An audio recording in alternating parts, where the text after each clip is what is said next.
अब तक की सबसे बड़ी खबर। पंजाब के पूर्व मुख्यमंत्री सुखबीर सिंह बादल पर बुधवार को एक जानलेवा हमला किया गया। अमृतसर के गोल्डन टेम्पल के गेट पर लगातार दूसरे दिन पहरेदारी कर रहे बादल पर फायरिंग की गई, लेकिन वहां मौजूदा लोगों की सतर्कता की वजह से एक बड़ा हादसा टल गया।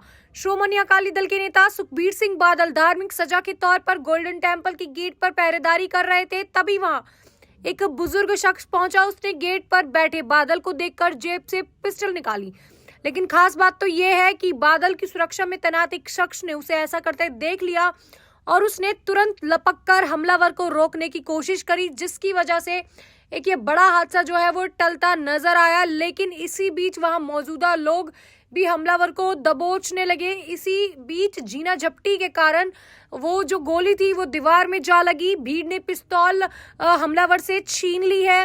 पुलिस को तुरंत उसकी जानकारी दी गई। मौके पर पहुंची पुलिस ने हमलावर को कस्टडी में ले लिया है। हमलावर के बारे में खबर है कि उसने एक दिन पहले ही मौके की पूरी रेकी कर ली थी। आज इस घटना को उसने अंजाम दिया। इस घटना के बाद अमृतसर के पुलिस कमिश्नर गुरप्रीत सिंह भुल्लर ने कहा, हमारी पुलिस की सतर्कता की वजह से एक बड़े हमले को असफल कर दिया गया है। उन्होंने कहा कि हमारे पुलिस कर्मियों ने रिशपाल सिंह, जसबीर और परमिंदर की सतर्कता की वजह से अनहोनी को टाल दिया गया है।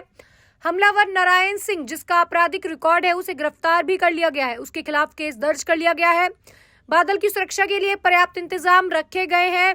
सुरक्षा के अब पुख्ता इंतजाम और भी करवा दिए गए हैं। सुखबीर बादल आज सुबह 9 बजे से 10 बजे तक सेवा करने के लिए गोल्डन टेम्पल पहुंचे। हमले में सुखबीर पूरी तरह सुरक्षित है। उनकी पत्नी हरसिमरत कौर मौके पर पहुंची हैं। श्रोमणी अकाली दल ने मामले की न्यायिक जांच की मांग करी है। अब बात कर लेते हैं कि आखिरकार जो हमलावर है ये कौन है।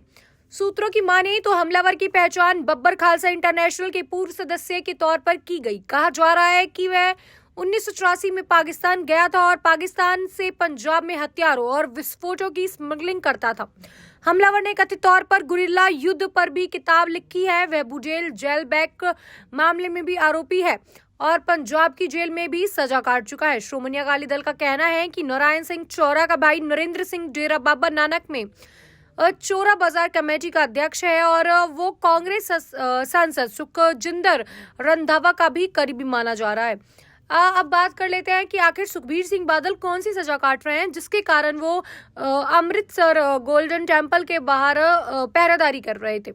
श्री अकाल तख्त साहिब ने सुखबिंदर बादल को सजा सुनाई है कि वो गुरुद्वारे के बाहर सेवादारी करेंगे, बर्तन धोएंगे और पहरेदारी भी करेंगे। श्री दरबार साहिब में बने सार्वजनिक शौचालय की साफ सफाई भी करेंगे।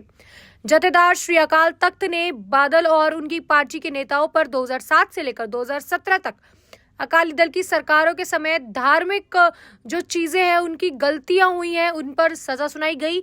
उसी सजा की भरपाई अकाली दल के नेता कर रहे हैं।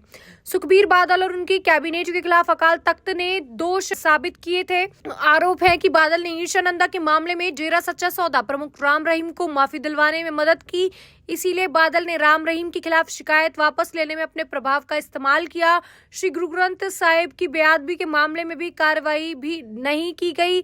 संगत के पैसे से राजनीतिक विज्ञापन दिलवाया गया। डीजीपी सुमेध सैनी को नियुक्ति को धार्मिक रूप से गुनाहगार भी करार करवाया गया। अब इन सारे दोषों की वजह से सुखबीर सिंह बादल को अकाल तख्त साहिब ने ये एक बड़ा फैसला सुनाया था कि अब से वो बाहर सेवादारी करेंगे, लेकिन अब सेवादारी के समय उन पर एक बड़ा हमला है वो किया गया।